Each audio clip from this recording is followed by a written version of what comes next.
KL university నుండి 4 members ఉన్నారు నా పక్కన స్టూడెంట్స్. 3rd ఇయర్ చదువుతున్నారు వాళ్ళు. అయితే ప్లేస్ అయిపోయారు సిమెన్స్ కంపెనీలో.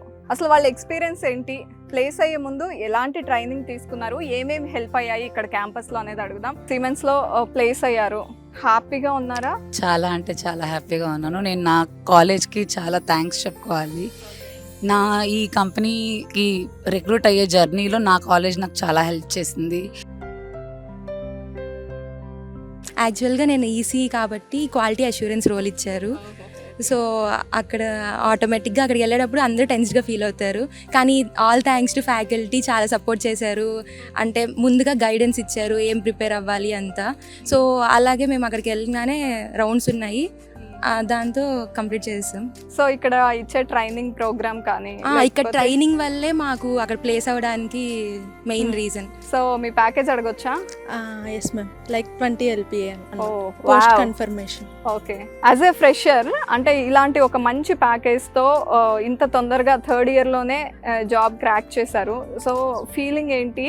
సో ఫస్ట్ నాకు ఎప్పుడైతే సెలెక్ట్ అయిపోయాం ఇలా అని తెలిసిందో పేరెంట్స్కి కాల్ చేస్తే దే వర్ ఓవర్ క్లౌడ్ అనమాట. Like first they didn't believe. నిజమేనా చెప్తుంది, they are in dream, is it dream or what? So నేను లేదు నిజమేనా వచ్చింది ఇలా అని చెప్పేసరికి చాలా హ్యాపీగా ఫీల్ అయ్యారు. కేఎల్ యూనివర్సిటీ ప్రిఫర్ చేయడానికి రీజన్ ఏంటి అంటే మనకి మొత్తం మన వరల్డ్ క్లాస్ ఇన్ఫ్రాస్ట్రక్చర్ కానీ మనకి అన్ని NIRF ర్యాంకింగ్ పరంగా ఓవరాల్ మన ఫ్యాకల్టీస్ కానీ ఓన్లీ తెలుగు స్టేట్స్ కాకుండా మిగతా మన నార్త్లో ఉన్న కానీ మనకి మంచిగా ఏదైతే అనిపించిందో ఇక్కడ, అందుకే మేము కాలేజ్ జాయిన్ అయ్యాము. Okay, very nice and all the best అందరికీ కూడా.